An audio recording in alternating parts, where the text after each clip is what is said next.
Carré VIP, on sait aujourd'hui qu'il y a eu une descente de police car il y avait de la drogue et quelqu'un de la prod a balancé. Cindy Lopez a donné l'info récemment. Je vais répondre à l'un des commentaires de ma vidéo sur les flops de la télé.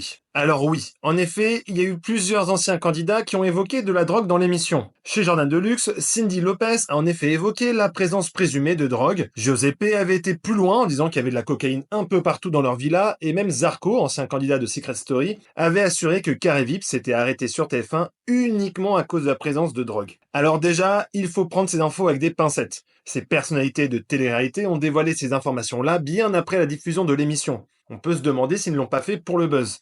Ensuite, il faut rappeler que les candidats étaient filmés par les caméras. Comment cette drogue serait apparue dans les studios? Ce sont les candidats qui l'ont ramenée sur le plateau, il n'aurait pas été filmé, la production? Tout ça ouvre beaucoup de théories. De plus, pourquoi TF1 n'aurait pas simplement sanctionné les candidats et retiré les substances si l'émission marchait autant? Ça peut paraître étonnant pour la première chaîne de s'arrêter pour quelque chose qu'elle aurait pu empêcher. De plus, Cindy Lopez évoque une descente de police. Comment cette information d'une descente de police n'aurait pas filtré à l'époque? Il n'y a pas eu d'ouverture d'enquête. Or, si de la drogue est présente sur un plateau, la justice aurait déjà réagi. Donc on a beaucoup de suppositions venant de personnalités en quête de buzz. Journalistiquement, on ne peut pas l'affirmer à 100%.